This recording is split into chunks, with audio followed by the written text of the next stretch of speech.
você em primeiro lugar. O presidente chegou à clínica por volta das 10 horas. Sob os cuidados do Dr. William Sheldon, ele submeteu-se também a exames de sangue. Segundo os médicos, é um teste de rotina, não é uma radiografia de tórax, exames de pulso, pressão arterial, batimento cardíaco, etc., indicam um estado de recuperação muito bom. Está no ar o Jornal da Manchete, segunda edição.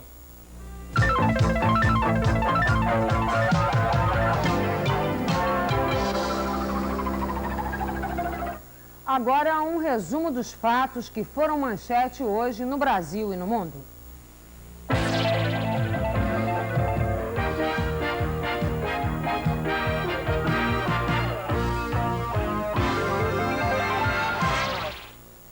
O presidente em exercício, Aureliano Chaves, enviou hoje ao Congresso um projeto de lei que autoriza o Executivo a abrir créditos suplementares no valor de 1.903 bilhões e 900 milhões de cruzeiros. O dinheiro vai ser repartido entre os vários projetos de fundo social, inclusive o amparo às vítimas de calamidades públicas. Hoje, o presidente foi a Recife, iniciando uma visita ao Nordeste para ver a situação dos flagelados pela seca.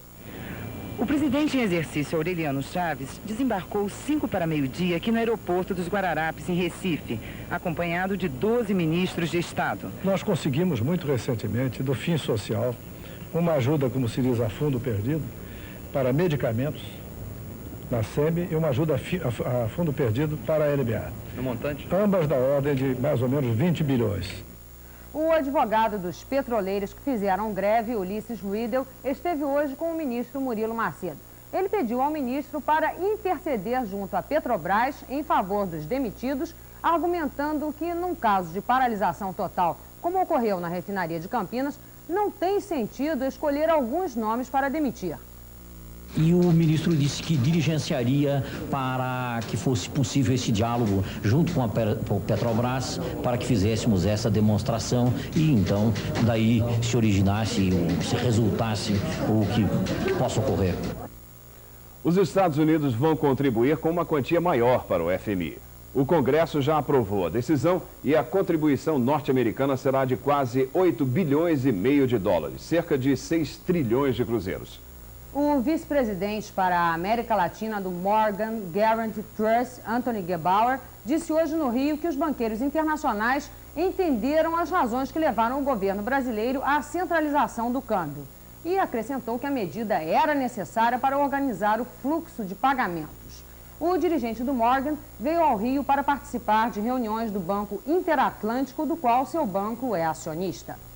Os fatos que foram destaque hoje no mundo.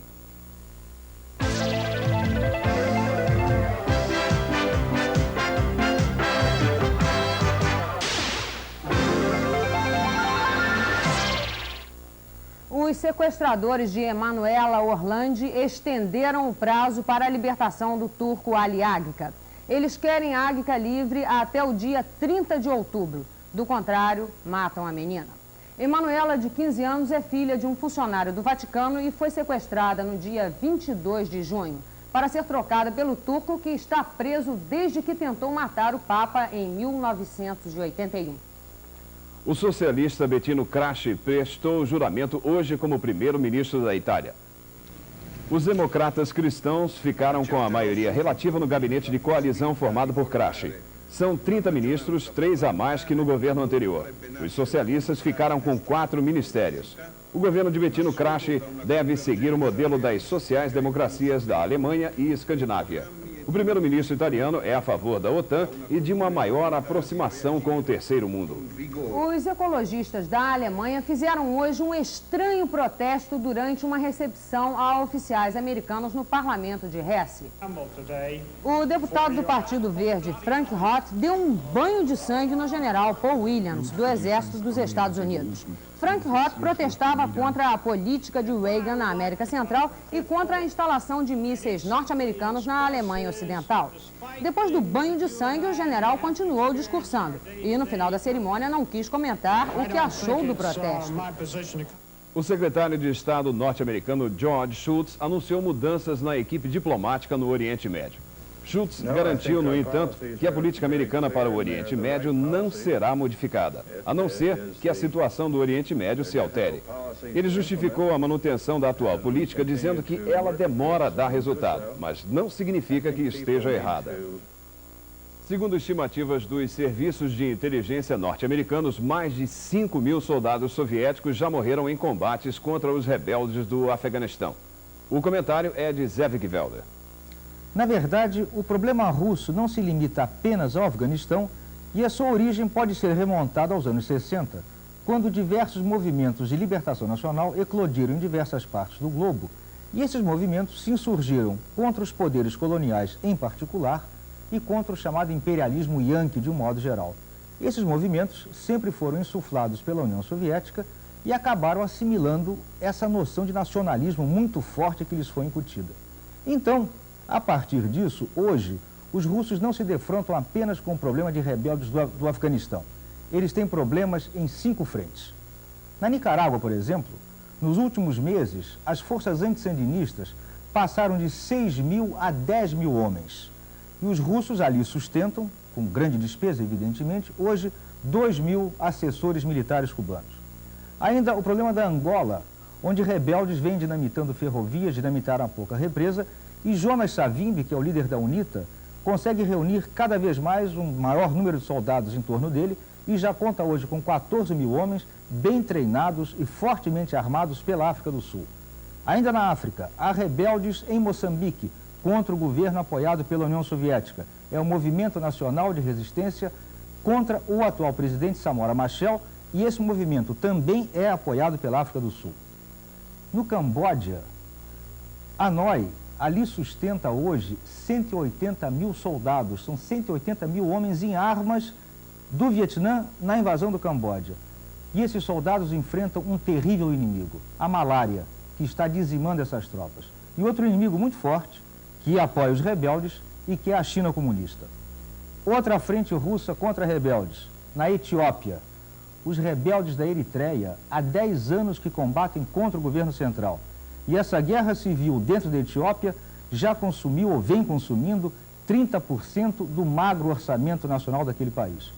Enfim, além do Afeganistão, onde os russos cada vez perdem mais homens e os rebeldes são abertamente apoiados pelos Estados Unidos, que mandaram um forte suprimento de armas para o Afeganistão recentemente através do Egito, as perdas russas se avolumam a cada dia. E se é que vale como consolo, os russos, em matéria de combater rebeldes, têm se mostrado tão ineficientes quanto os norte-americanos.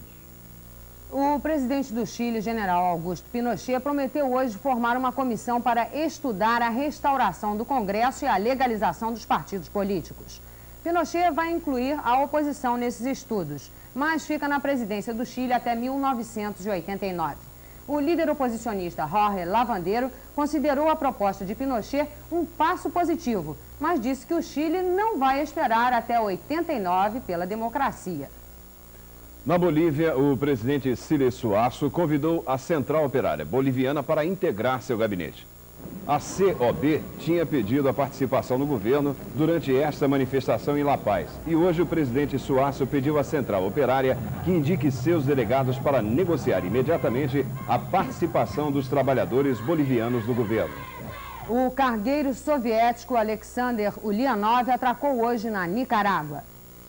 O presidente Reagan dos Estados Unidos denunciou há alguns dias que o cargueiro estaria carregado de tanques e armas para os sandinistas.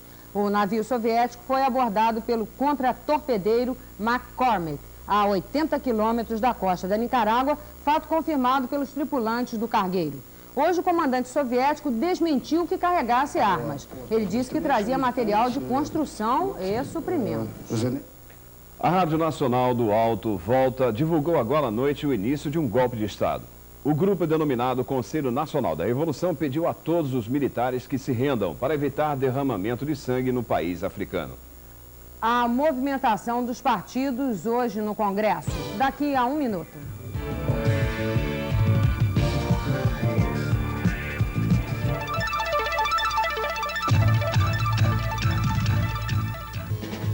No México, em busca de recompensa, Ringo enfrenta perigosos pistoleiros.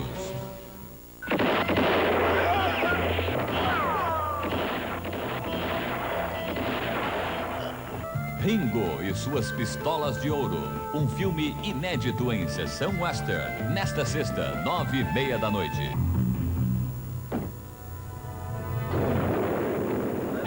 Rede Manchete. Televisão de primeira classe.